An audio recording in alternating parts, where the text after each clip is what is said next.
যেহেতু দেখা করতে পারছি না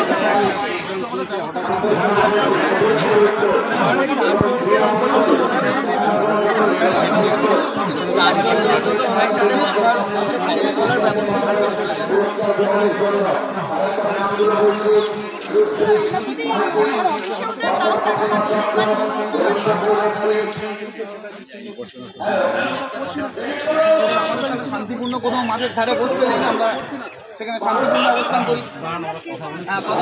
দর্শকের মতো আমাদের শান্তিপূর্ণভাবে এক ধারে বসতে দিন, আমাদের একটা